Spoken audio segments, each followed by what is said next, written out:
Hey everyone, this is a HackenProof security podcast. This is your host Alex, and today we are joined by someone who wears many hats: developer, educator, blockchain security expert, and content creator. He's empowering thousands to master coding while championing security in Web3. Let's welcome Alex, the entrepreneur.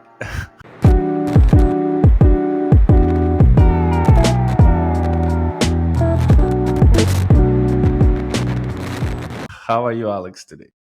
Good. Thank you for having me.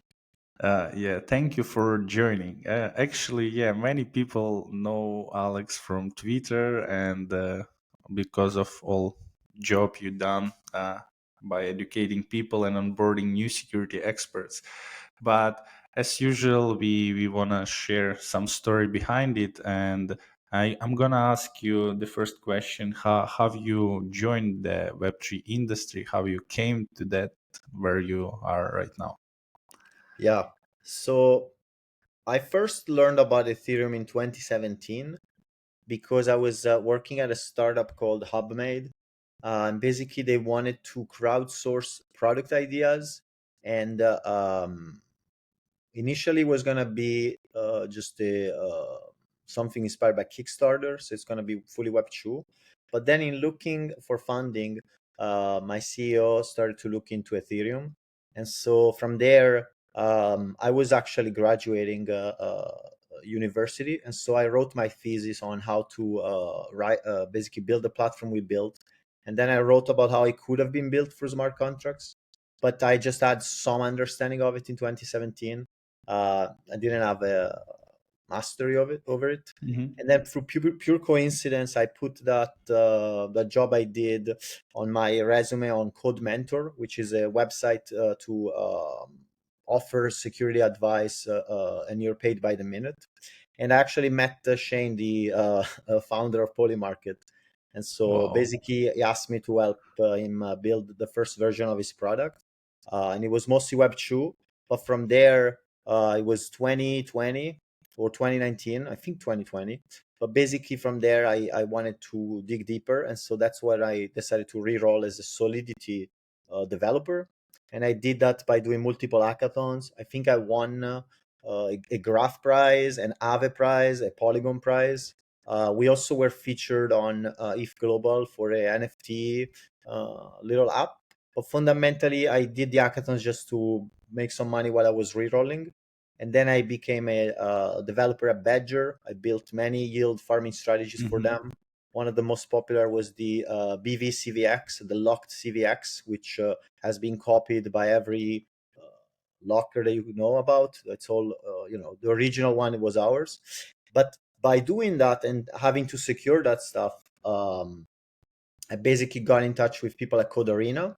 And because we were sponsoring a contest at the time, being a sponsor was the only prerequisite to become a judge. And so I was offered to become a judge. And that's how I went effectively from a website full stack developer to a Solidity developer. And then I was able to reroll into a security researcher because of basically just these opportunities. Yeah, I see. So, just curious, is Poly Market that old? To be honest, I found out them like a year ago, maybe. Yeah. Yeah, I mean, and obviously I was just a freelancer. I did it for a few months, maybe it was 6 months, 7 months. But yeah, basically I met Shane. He was doing this stake delegation, something I don't remember, but it Mhm. was like another product, and he decided to pivot. And I built the first UI was a Create React app on Ethereum. Was just promising, but it was really bad. The UX was bad. And then we moved to Polygon, and in Mhm. two engineers we built the version in Next.js, which lasted until the previous election, so 4 years ago. And then I left, and obviously they've done a tremendous job in surviving and in making it even better. So in my memory, when I look at Polymarket today, it looks like I remember it. But when I look at what it actually looked like 4 years ago, it's a completely different application. Totally different apps. Yeah, I see. Okay, need to check it on Web Archive how it looks like in those days. Do you remember projects which you applied to hackathons when you were starting? Yeah, well, I really wanted to do the mostly DeFi. I was really interested in understanding that, and so uh, the way you will do an hackathon is it's just a great opportunity to learn because you're forced to cut. And Yeah. so the first hackathon I did was the Chainlink hackathon, and I was so full of hubris. I thought I was going to win free prizes, and so I basically did free projects, and I won nothing. I won one link, which is the consolation prize for the Chainlink hackathon. It's the truth. But from there, I was like, okay, I'm going to take this seriously. Next projects I'm going to go to win. And I think I built a blog with the graph. So, the before Farcaster, there was already a ton of ideas on how to easily build a decentralized blog. And one of the easiest app you can build will be putting all of your blog into cold data or into yeah, just into cold data and then Mhm. emitting it through the graph. And so that's something I built, and I remember winning a prize from the graph for that. I was talking to some people about turning into a real project, but I just didn't find it that interesting. So I decided to go deeper into DeFi, and then Polygon started their emissions. It was a very big time. I think it was 2021. Polygon Mhm. started giving free tokens. It was called Yeah. Matic at the time. If you did like a levered Aave farm, and so that's what I built as a smart contract. One of my first DeFi smart contracts was this levered farmer to farm Wmatic, and you basically will get maybe 80% APY. So it was really really good at the time, and I remember winning some Aave and some Polygon prize from there. And then from there, I took that same idea and I found a Badger hackathon, which had a pretty nifty bounty, and they basically wanted a similar yield farming strategy. And so the strategy I wrote, and it's a terrible code, full of vulnerabilities, but the strategy I wrote was we will farm USDC to, or rather, we would use levered USDC to get Wmatic, and then we would convert it into WBTC, and the Mhm. strategy would automatically send you the WBTC to your wallet. So it was obviously terrible, gas inefficient, etc. But it was way better than the average hackathon participant, which typically sends you a copy pasted project. So that's how I got my job there. And then we I think we wrote like 50 to 60 strategies over a couple of Mhm. years. So I definitely spent quite a lot of time with vaults before they were a standard. Mhm. Mhm. I see. Okay, just to close the discussion about hackathons, could you share any tips for the beginners how to choose the idea for a hackathon or and how to get the first prize during the hackathon? Yeah, I mean, there's many advice that I can give, but the first one is don't, like, literally just do what you want to do out of passion, because the hackathon is basically paying you to learn. So don't feel like you're forced to do something you don't want to do. It's really unnecessary. There's always an hackathon where you can just do something else. Yeah. So you could do the DeFi one, the decentralization one, the art one. There's always a different opportunity. So really don't feel like you have to adapt. I've seen people win hackathons by building USB integrations, like really random, super niche stuff. So, like, as long as it's impressive, that's really helpful. The second one is you have to understand that there's a lot of bias toward a good presentation. And so, being able to present really well can help you a lot in an hackathon. So, typically, you want to have a designer that helps you a bit, or having a couple slides. It makes a big difference, even though you would argue, it's all about the tech, but the presentation matters. So keep that in mind. I had that a lot, where I would write this crazy, like I used to use Chainlink to verify uh, tweets back in 2020 or something like that. And Mhm. my explanation was so bad that nobody even understood what I did. So, like, you have to spend some time in the presentation. And then the third one, I guess, will be to relentlessly cut. Like, an hackathon is about one thing done so much better than anybody else. It's really not about having a ton of crappy stuff. So just focus on one thing and make it look amazing. Yeah, thanks a lot. And of course, the hackathons are a great opportunity for the beginners to meet new people, to get new connection, and probably find your first job, as Alex did with Badger. Yeah. So, by the way, you joined the Badger as a Solidity developer already, not just a full stack developer.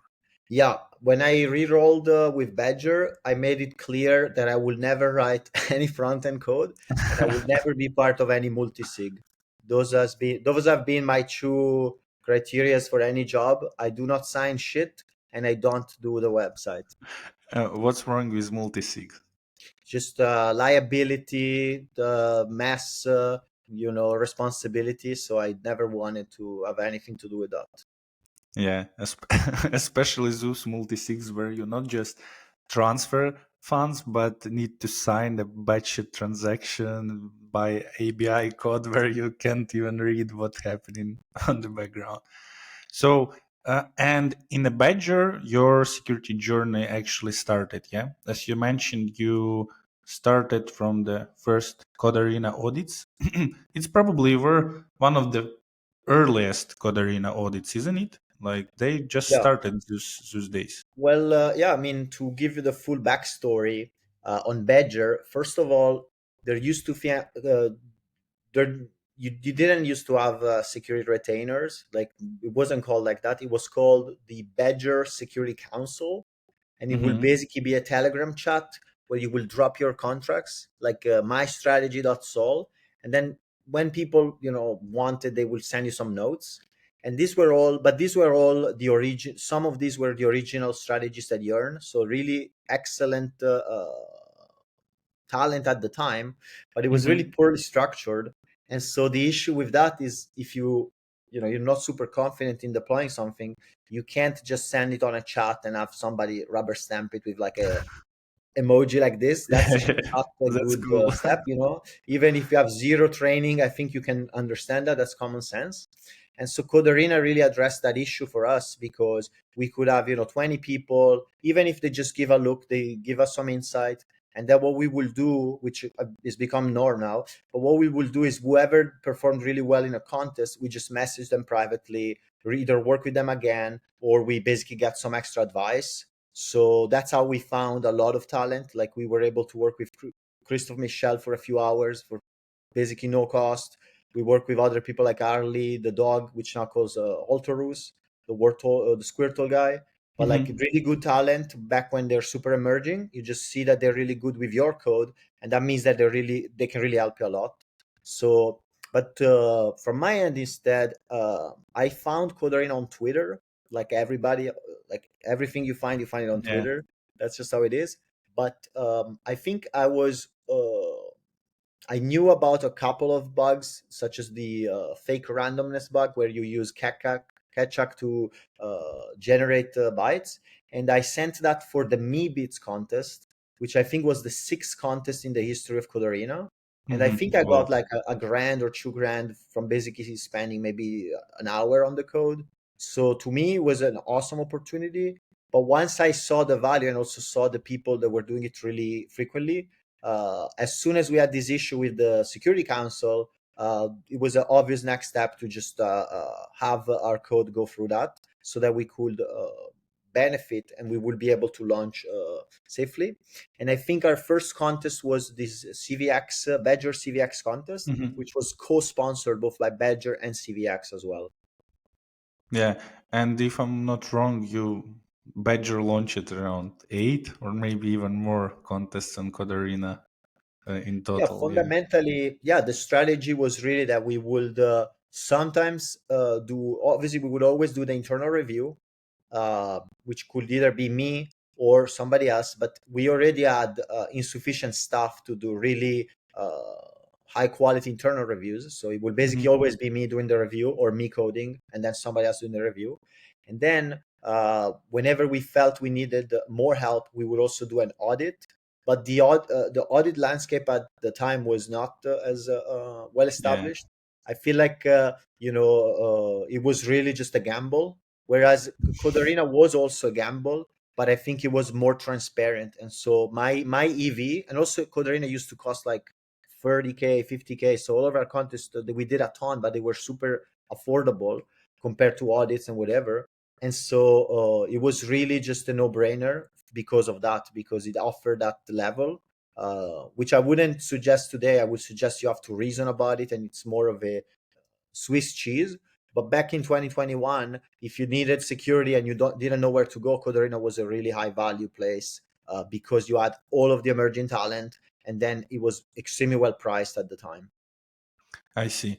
And you started on the code arena as a judge, first of all, yeah, as from the side of the man who reviewing the actually submissions, or not. No, well, I did a few contests, but I was really not that good at it. I only had a moderate advantage in the yield farming stuff Mm-hmm. because I wrote it, a lot of it. But it was clear to me that I wasn't particularly good.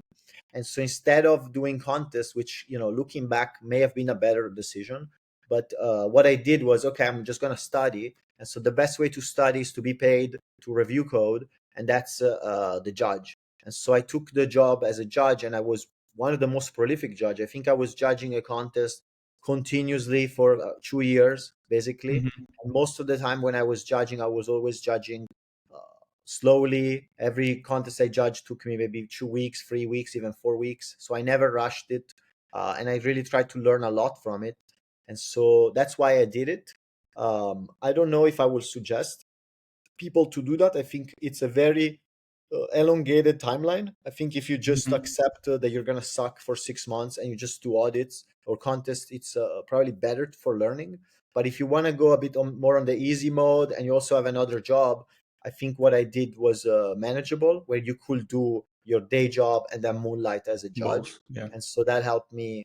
So now I have a ton of knowledge, uh, and so it helped me, definitely helped me transition.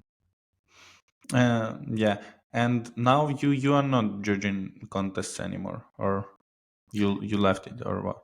Yeah, I've judged this year. I wanted to focus on my security research career. I wanted to basically re-roll again, and to do that, I decided not to take judging Mhm. offers. I've received many, and I think I accepted only two.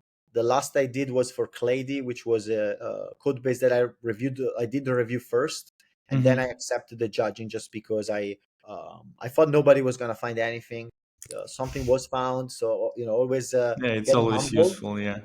But yeah, it's it I did it because of that. But looking forward, maybe, okay, but maybe I'm gonna announce It's it on okay. Twitter as well in conjunction with the video. But I will step down from judging. I don't plan on ever judging again. Mhm. I think it's a just not a good opportunity if you want to do more. Whereas if it's a great opportunity if you don't plan on becoming a security researcher.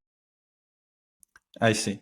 Okay, let's move on. So, after the Badger, what you started to do after the Badger? Well, what happened with Badger was around July or August, there was DeFi Security Summit in Paris. Mm-hmm. And 2 years I ago met, or last year? yeah, last year. Mm-hmm. And I met Antonio Vigiano, the Invariance guy at the time. If you thought about Invariant testing, that was the guy you would think about.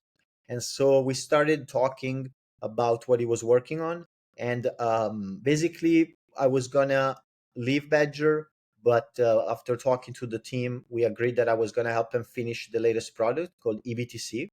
And I Mm-hmm. thought what we were missing from the security side was really the mastery over what can go wrong, and invariant testing looked to be what we were missing from my perspective.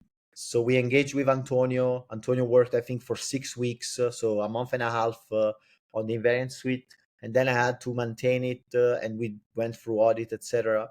But after we did that, I thought there was a lot of potential with what Antonio built, and so we started working together towards the end of the year towards this project called Recon, where we basically started by using his idea, which is called the Chimera framework. It's on Mm-hmm. GitHub on Yeah, Recon yeah, yeah. Fuzz Chimera, And the idea of the Chimera framework is that you can write tests in Foundry, and then you can use other tools such as Medusa, Echidna, Halmos, or Control to run those tests. And so I think I genuinely have to credit Antonio for having that idea. And once I saw it in action, I saw the types of bugs that we were able to do. And to give you the story, I was refactoring the liquidation logic for eBTC, and I Hmm. basically made it so that you could liquidate any account at any time. And so I'm Wow. like, oh shit, you know. But all the Yeah. tests were passing, so I pushed it on the CI/CD. And Antonio used to have another company called Fuzzy.fyi, which was a CI/CD for Echidna. And basically, Echidna broke the property. He's like, look, this is a mess. This is a disaster. This is a critical bug. You have to fix it. And so once that happened, I was really sold on having this type of additional tests. Yeah, we basically kind of switched around that toward the end of the year, starting with this year. And started building Recon. Yeah, this is how the story of Recon started. Yeah, Recon starts really from Antonio's Chimera, and then I thought we could productize it, which is why our original launch of Recon was really just a UI where you will drop an ABI and you were able to build these simple tests, and that was Hmm. really the idea. And then my main idea was if I can make these scaffolding fast enough, I can find more bugs. And as of today, I still believe in it, but I also understand that you shouldn't always run invariant tests. But at the same time, when we find a scenario where it could be useful, which is typically for optimizing a specific error or for having system-wide checks, then that's the stuff that we offer. So fundamentally, what Recon was at the beginning was really this builder, and what it became basically my audit firm, fundamentally solo Hmm. reviews and invariant testing. And then it also has this subscription to run the test in the cloud, which tends to be a pretty niche product, but it also tends to be what the elite projects want to do, because they end up Hmm. having to run this test very frequently. And so what I'm trying to do with Recon is to make that the new normal, basically, where every project will always run invariant tests, whether it runs them with us or it runs them in another way. And then something that I would like to demo later will really show you how we can turn these invariant tests into a monitoring solution, meaning that Hmm. instead of just writing them as the blue team, you can also use them to monitor the state of your system to make sure that no bugs are introduced after the smart contracts are deployed.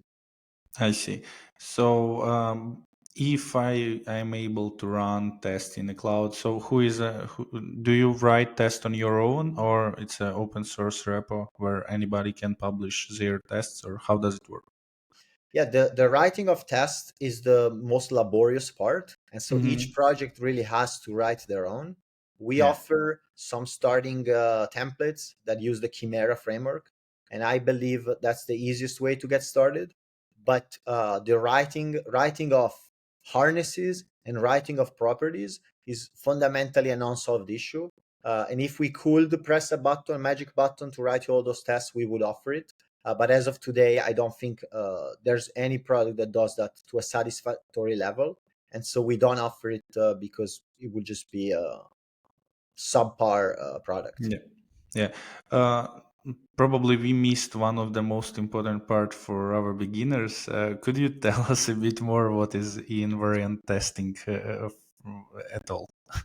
Yeah, so invariant testing is the fancy term for fuzz testing, but fundamentally, the idea is that you specify a certain set of invariants, which many times they're just properties. So a property is simply a statement about your smart contract, which could be as simple as saying that the total supply of a token is non-negative, it's greater than zero, or it could be as crucial as saying that a position should never become liquidatable after any operation. So it's fundamentally a check.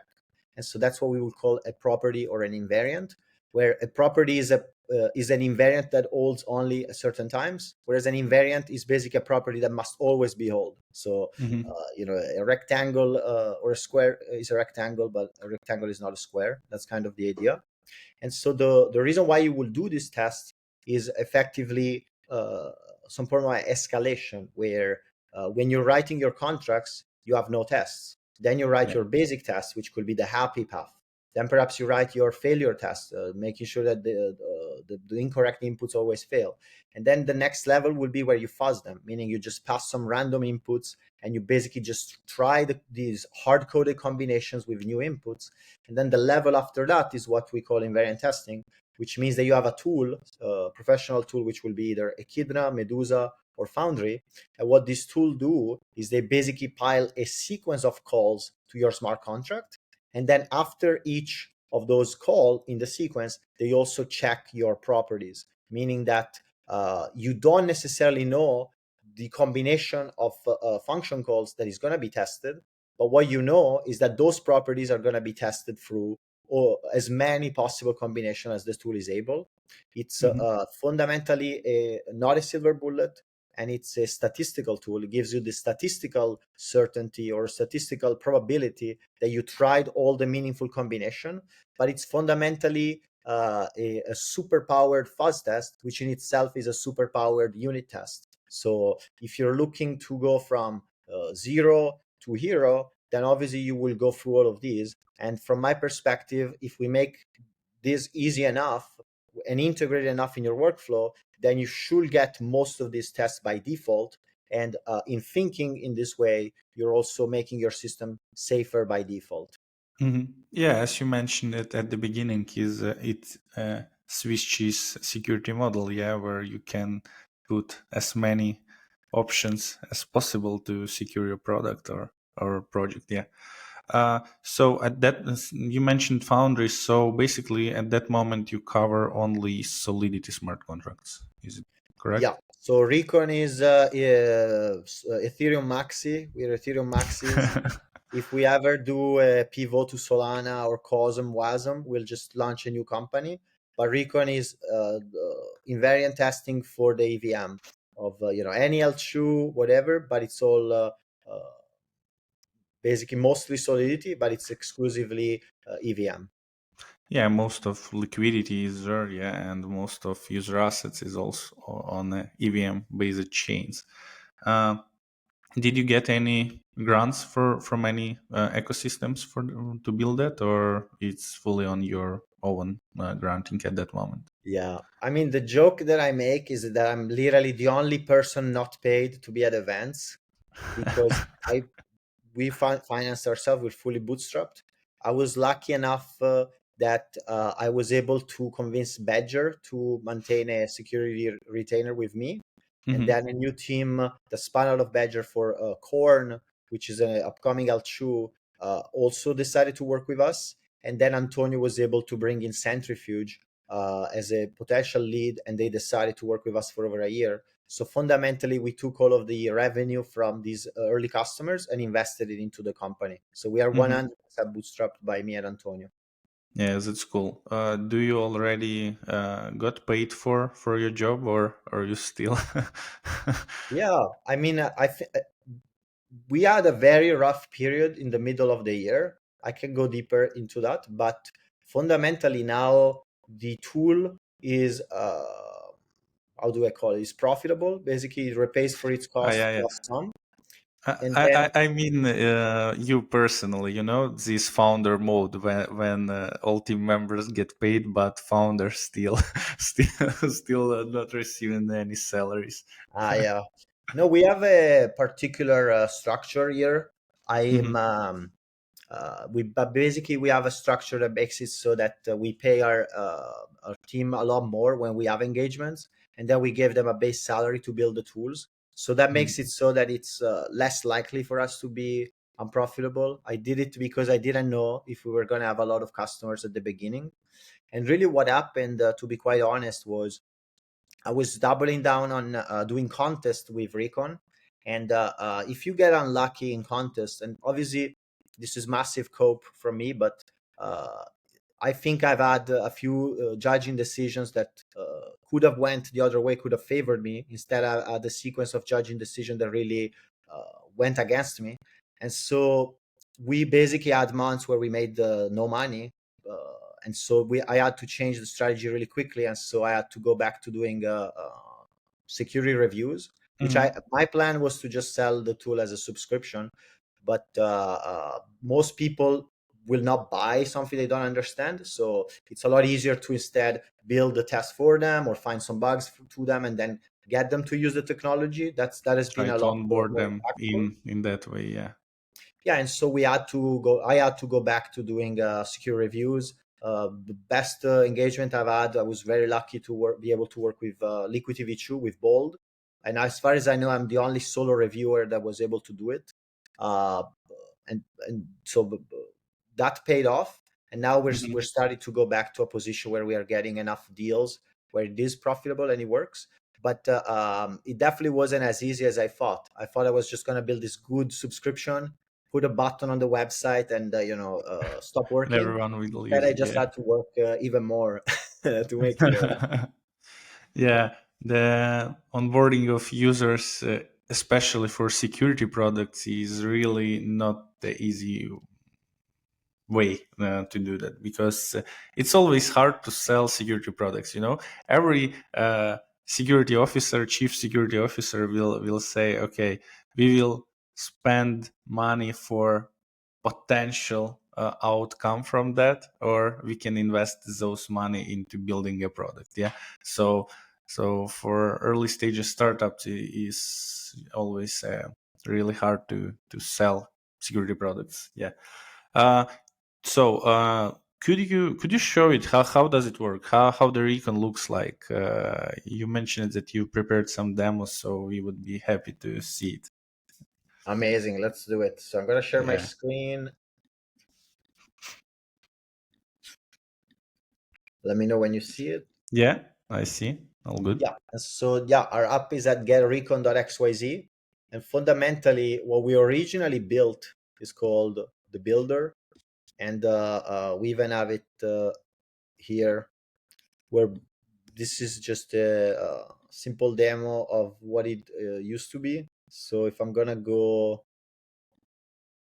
to some random repo and grab a ABI, let's say I got this rate provider, I can just paste the ABI and then click a button.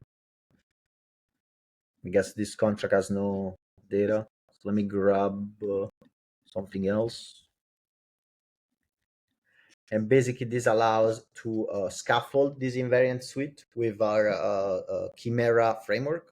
We also have the Chimera framework at Create Chimera App. It's a fairly popular template. At this point, I know of multiple shops that also use it.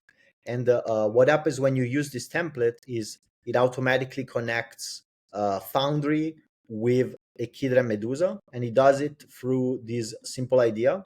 You have this setup file that is effectively your constructor, and then you Hmm. have this critic tester, which is the contract that will be tested by Echidna and Medusa, which calls the constructor. And then you also have the critic to Foundry, which is something that I have to attribute to Antonio. He came up with this idea. But basically, this means that anytime we break a property through Echidna and Medusa, we can debug it in this test file in Foundry, meaning that your development process becomes faster because you don't have to look at all these Echidna and Medusa stuff and Yeah, logs. different You can just go screens. back to Foundry. And so this is kind of the free stuff. So all of these templates are free. You can use them. We love if you use them. And once you use them, though, we effectively I built basically the product I wanted to find bugs for myself. So I'm going to go on the staging version just so I can show stuff that is not under NDA. But fundamentally, what the way this works is you can go on our pro version. You have this simple bar in which you can drop a URL. Let's say you drop the URL for this template itself, and literally you then pick the tool, which could be Medusa, Echidna, Foundry, Almos, Hmm. or Control. We suggest using these only for fuzz tests because they tend to never stop, whereas these three are for invariant testing. And then we also have some nice to haves, like the ability to use different modes for Echidna. For example, optimization is one of my favorite. You also have the ability to run Echidna on a fork mode with a lot of nice stuff such as dynamic block replacement, which I'll talk later.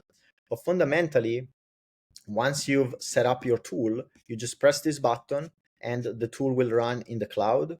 I'll show what that looks like. But basically, for each broken property, we automatically scrape the logs and build you the Foundry repro. And then for the logs, we automatically compress them. So instead of having to look at the full Echidna logs, which are something like this, we can automatically extract all the metadata, such as how long it's running, what are the number of tests that are failing, and the corpus, etc. And then we can show you the compressed logs as well as the coverage report. And we can also share this so that if you have to send it to other people, you can send them the result instead of having to copy paste something or put it on a Hmm. gist. We also have this nice to have where we automatically generate a report.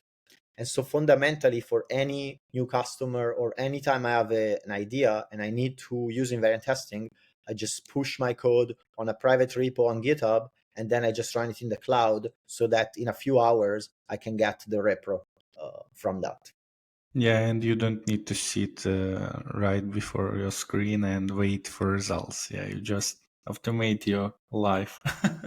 Yeah, Yeah, it's really the cool. most extreme version, if I can show something, this is literally a public repo by Liquidity, but the most extreme version will be this, where anytime their team pushes a change, we automatically Hmm. can run a job as CI/CD, and then obviously some properties may be incorrect. So don't, this doesn't mean there's 8 bugs. It simply means the tests may be, they have to be reviewed. But fundamentally, that's how convenient it is. And then for each broken property, they automatically get the repro. Sometimes it's unshrunk. So this means you need to dig a bit deeper. Whereas the shrunken one means that you most likely it's in this case it's a property not being specified correctly. But fundamentally, the team can quickly just paste this in their Foundry test and quickly debug it instead of having to deal with these tools, which are really powerful, but they also force you to just have a more complex workflow. Yeah, just to spend more time for setup and everything. So yeah, that's really cool. Like if you can integrate something in your workflow to not stop the work of developers, yet to somehow automate the work of code review team or security engineers, you just boost your development process significantly. Yeah. Yeah, and so the newest feature we announced at FuzzFest is called governance fuzzing. So the demo that I want to show you today is even more advanced. Like all of that I showed you, we've been doing it for more than 6 months now. Hmm. Any customer can have access to this in literally 30 seconds. It's already there. It's just a matter of talking to us and getting the pro subscription. Whereas the new stuff we built is kind of what I think invariant testing will become in the future. So the preamble is that this type of test is complicated and it takes time. But because of that, it's written by your best engineers. So you can argue, let's say the Euler invariant tests, which I have my own version, is called Euler Fork. It's a repo that I wrote for the Euler contest. But you can argue that these tests have been written with the most rigor. And yes, they could miss something, but fundamentally, it's a net positive to rerun this test on a new deployment, Yeah. right? Yeah, of course. And It so can be reused. Yeah. because of this, what you can do is you can go in your setup and just add a couple of lines to make it so that you roll, you warp, which are the cheat codes to move in time and blocks on in Hmm. Foundry, and then you also set your on-chain targets to specific addresses. And then what we're able to do via Recon, we have a new feature called dynamic replacement that makes it so that for each variable you can just grab the name and then put the type and then the value, which could be, let's say, just address 123. And basically, what our runner is going to do is it's going to grab your GitHub code. It's going to update the block and block timestamp and block number to the current one by simply Hmm. toggling a flag here. So I'm going to go to Echidna. Um, custom RPC. So you just paste an RPC, or you go mainnet or whatever, and then you just click this, and this means that we're gonna query the RPC, grab the current block number and the current timestamp, replace it in your tester, and then for each dynamic replacement rule, in this case it's called new vault, we're gonna replace the value to OX123, for example. And so what this makes this enables, it enables this new testing methodology that we call governance fuzzing, that makes it so that whenever some sort of a governance operation or a factory deployment happens, we can automatically rerun the test against that new target. And that's what I'm going to demo. I'm on Sepolia. I have this suite that I wrote, which obviously is a demo suite for Euler. And then I got this contract that we'll call the Euler factory, and basically trigger a deployment of a new vault. And maybe there's not enough gas, so I'm gonna hope it works. But fundamentally, what's gonna happen is we're gonna ask Sepolia to deploy. Hopefully this goes through, and then once it goes through, our listener, which is a simple server listening to logs, is able to grab that data, create this event-driven job, because obviously we are a CI/CD, so we offer jobs on API. And that what the job is really doing, though, is it's using this new technology called dynamic replacement to automatically replace all the targets, right? In the original code, they should be address 0, but it's automatically replacing them, so that now we can run this invariant suite against the newly deployed contract with the exact configuration of the deployed contract, meaning Wow. that you would normally test against some sort of a clamped target where you assume that a owner is not going to make a mistake. But if you actually introduce a mistake, this tester can catch it before you accept it through your governance process. Continuous testing, implement it in your CI/CD pipeline. Yeah, that's cool. Can we catch something? Can Yeah, we in this catch some? case, Yeah. this is a demo, so it's gonna in a few minutes is gonna basically find 17 different canaries, and they're all Mm-hmm. canaries, meaning they tell us that I was able to do coverage, I was able to check this property, my attacker was able to perform a certain operation. So this is a purely demo. However, this is the type of stuff that can really be meaningful. We actually just open sourced a new suite, a very simple suite for liquidity. We're going to make it public whether they decide to work with us or not. The same goes for the forks, but it's currently public. And fundamentally, what we can do in a very similar way is we can basically listen to the to an event for their governance, which happens when an initiative is registered, and then we can simply replace the initiative here, and we can perform some basic tests, which obviously can be extended. But the basic test can be stuff such as ensuring that the initiative will never consume more gas than intended, which was a possible concern, or the fact that the initiative will, for example, miss some key accounting. And so by doing this, we can basically codify a set of properties, and then we can make the results of these tests public, so that all governance actors, all voters that will participate in governance, can have access to this information, and they can quickly determine if an initiative is going to be malicious or if an initiative is instead going to behave as intended. Yeah, it's really useful because we still have those huge gap between technical people and security engineers and people who just maintain apps, you know. And even now, it's still hard to read security audit. Yeah, you see critical issue, high issue, but you don't really understand what's going on there. So in that way, highlighting at least that something went wrong could really help for some teams, yeah, to maintain their apps.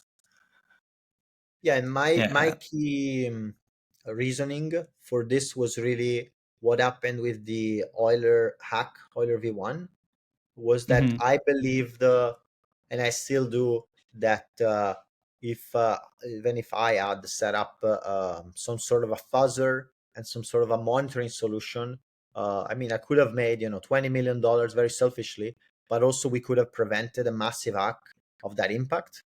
And to me, it really boils down to coverage. It really boils down to trying those sequences and then having those basic checks.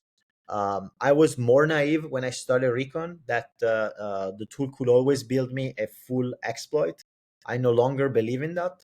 I believe instead the tool can give you preconditions to exploits. So the Hmm. difficult thing is to define what a precondition is. But once you know that, especially as a security researcher, I can just have all these dashboards of precondition, and anytime a new precondition is found, I can then do my own work to figure out if it can be weaponized or escalated, and then report it to the team so we can prevent real exploits, which unfortunately do happen. To my recollection, Morpho recently, a curator introduced the wrong oracle. And so that's Yeah. a classic example of what governance fuzzing could prevent. Obviously, the Morpho code base doesn't have a massive security area. However, you can still introduce that mistake by simply using a misconfiguration. And so a few tests can prevent that with extreme high likelihood. Hmm. Uh, do you use Recon during your general smart contract auditing as a service? So it really depends on how much time I have. What Hmm. I tried more recently is first of all I'm training multiple engineers so that I can have them offer what we call the legendary engagement, which is a 1 month of invariant engineers time. And something I do to train them is I typically have them work for free for me, and basically to set up a suite for the customer that I'm reviewing. So many Hmm. times, even if I'm doing the review, I don't have the time to scaffold everything, even though I'm getting very efficient at it. But I just wouldn't do it. Instead, I would have somebody else set it up for me in case I need it towards the end of the engagement. And so most of the Hmm. times, I can then try two or three things. And if I have a specific idea that can save me a very considerable amount of time, although it is still very very time consuming, which is what we're really looking next. So at this point, we've shipped Recon, we have governance fuzzing. My next step is going to be to think about what we want to fuzz and make sure we have all this Hmm. monitoring for our customers and potentially for bug bounties. But from there, it's clear to me that the next step in invariant testing is to give you coverage like this. Like you're supposed to click a button and it Yeah. works. And if you don't click a button and it works, my internal goal is called 3 days to coverage. You're supposed to have to work at most 3 days to set up any customer suite, and it should work, and you can then test properties. If it takes Hmm. longer than 3 days, manual review will always win. But I believe we are effectively 100x improvement away from this. And I think Yeah. we'll eventually find it 100x, whether it's GPUs, AI assisted, or just better tooling. I think we're literally one innovation away from making this a completely solved issue. And then the skill will still be in finding those preconditions and helping customers prevent real exploits. Yeah, that's why I'm asking that how many time required yet to set it up fully. So if you really in rush and you have audit for 1 week, of course you will be focused mostly on manual review and exploring most sensitive areas of the code. But we already mentioned it several times during our podcast. That tool, I'm not sure if you tried it already, but which calls Cursor AI. Maybe you know about it. Yeah, and I seen a lot of really nice use cases where Cursor AI is used for writing tests for smart contracts because it's really nicely automate the one of the most boring part of of code writing. And I'm just curious, have you explored it already for Recon? Is it possible somehow to write tests with it faster way? And if so, yeah, could you share your thoughts on it? Yeah, the fundamentally the issue with all of this technology is how you handle the failure case, and I think the failure case right now is too problematic. Specifically, it's when you either write tests that give you a false sense of security, or when you write tests that are meaningless, or Hmm. even when you get one incorrect patch out of 100, which is something that I've seen quite often. Will be that I ask the tool to add or require on every handler, and Yeah. then on the 24th handler it writes some random thing. So that's really the problem that I see with these tools is, um, I would say I tolerate my colleagues pushing AI slop, but I think it's more tolerated than welcome, simply because at the end of the day, we are not paid to write tests. We are paid to do the thinking that Yeah, makes us write those tests. And so the AI can write the test, but it cannot replace the thinking of what to write and how to write it well. And so I found that it's the sign of a beginner is that they create problems that can be avoided by thinking more. And so that's the current problem I have with my team in general, is really I tell them you have to write less, be lazier, create less problems for everybody. And so I think AI helps you instead to create more problems and fix them quickly, but it basically goes back to that paradigm. So I don't think it's a qualitative improvement, but I think it's a good improvement for a lot of people. I just don't see the edge in it for people like me, where very rarely will I write something I don't need to reuse. So, but anytime I have to write something I don't have to maintain, I just put it on cursor. It writes, 2,000 yeah, lines of slop, and I just push it. I have no issue with it. I just I failed to package it to customers in a way that doesn't create more problems when it fails. So that's yeah, really my definitely. problem.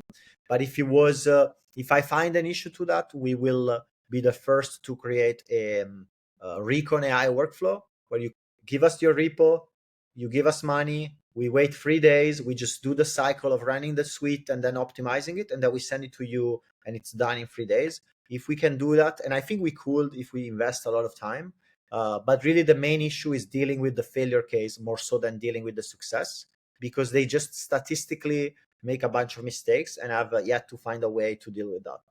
So Mm, if you can and you're listening to this, reach out. Maybe we're gonna employ you or we're gonna work with you if you can. yeah, this is how the business work. Yeah, you just listening podcast, have an idea, a messaging to Alex, and get a job. Pretty By the much. way, do you believe that we will see fully AI automated agent for smart contract auditing, manual one or automated one in near future?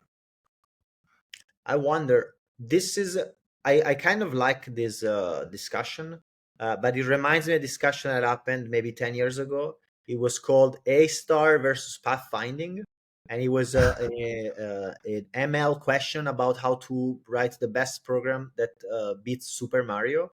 It was literally Yeah. who can write the best Super Mario, and people find out that A star, which is basically just using tricks, just find out a trick and just use dumb AI to find tricks. It's basically a bunch of if else's. Was basically a bazillion times better than the generative AI, where it has to Mhm. do all its generations and stuff. So I think we may eventually be completely replaced by AI. But I tend to really, I'm at a point where I feel like people like me, let's say, what we're gonna do is basically we wait for AI to be super good and has no edge cases. So basically, all of you trying it are guinea pigs. And then once it becomes good enough, if you're one of the best researchers by yourself, it's just gonna be so easy to use AI and remain the best. So I'm Yeah. not super worried about it. But I think the interesting philosophical discussion about AI is whether somebody will be able to have an AI that has a purpose, which fundamentally brings us almost to a more philosophical question about the meaning of life. Because at the end of the day, AI is just a matrix, but as in like literally a matrix multiplication. That's literally what it is. You just put something in, and then it goes through the matrix and comes out.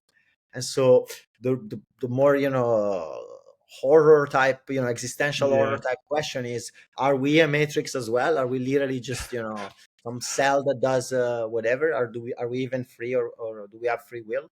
But past that, if you're my current stance is really, if you're really good, check in on AI every so often. Once it gets good enough, we'll all use it. And but as long as you do the thinking that gets you to do things, as in your thinking gets really sharp, that's so much more valuable than doing anything. So that's what I'm really thinking about now, is how do I work less and get more impact. And so AI can be useful, but AI can also just be another way to go back to just working and just being, more of a quantitative improvement, whereas Yeah. you just want to do better decision qualitatively. And so the better question is, should I do bug bounties? Should I do my company? Should I focus on EVM, or should I go to Solana? Those are the more important questions. So I don't really think about AI that much. I just see it a lot on the timeline. And again, the day it becomes really good, I'll be the first to use it. I'm not Yeah, yeah, yeah. gonna Well, eventually. the same thoughts I have. I mean, like it's really nice to see how is everything evolving. I'm just watched again all Terminator movies, so I I don't see the way how it will not finish it with Skynet. Maybe in 10, 20 years, maybe less. Yeah, But it's really nice to see how we become more efficient. Like we really automated a lot of routine stuff with AI, and seems like it will be even more helpful during next decade. And we are in the end of 2024, so really curious to see what what what we will see during next year in that area, especially because probably it's one of the most hottest topic at that moment. And it has impact on blockchain as well, like how many AI trading agents we have right now. Yeah, already AI VC funds even. so yeah. yeah, a lot of stuff is happening. I mean, yeah. Have you seen Freza AI?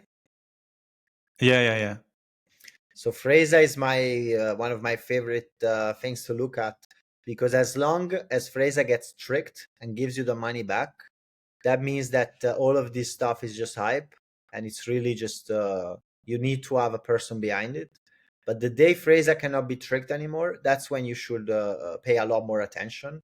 I'm not sure what the change is going to be, but I think that's when things are going to get very interesting.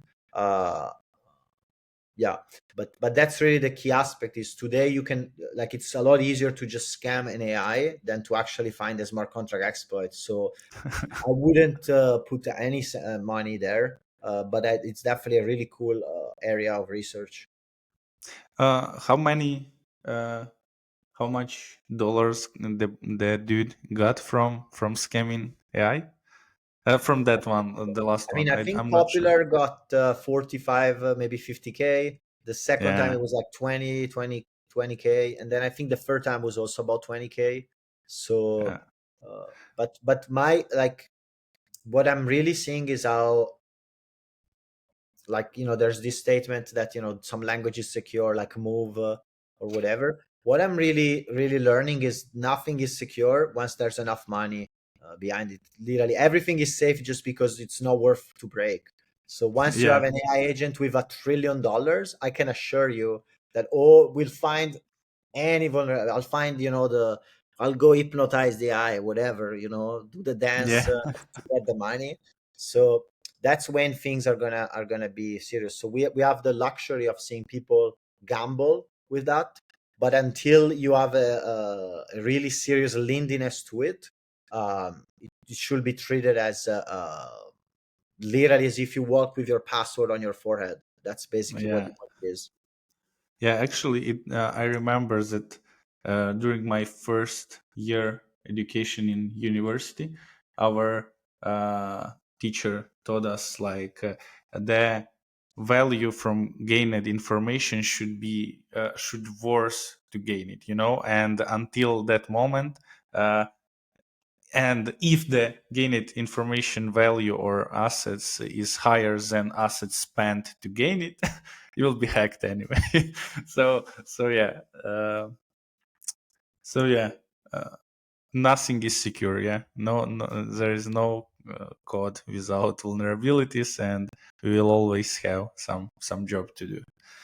Uh, so seems like we already out of our time, and this episode is gonna be published probably right before the new year.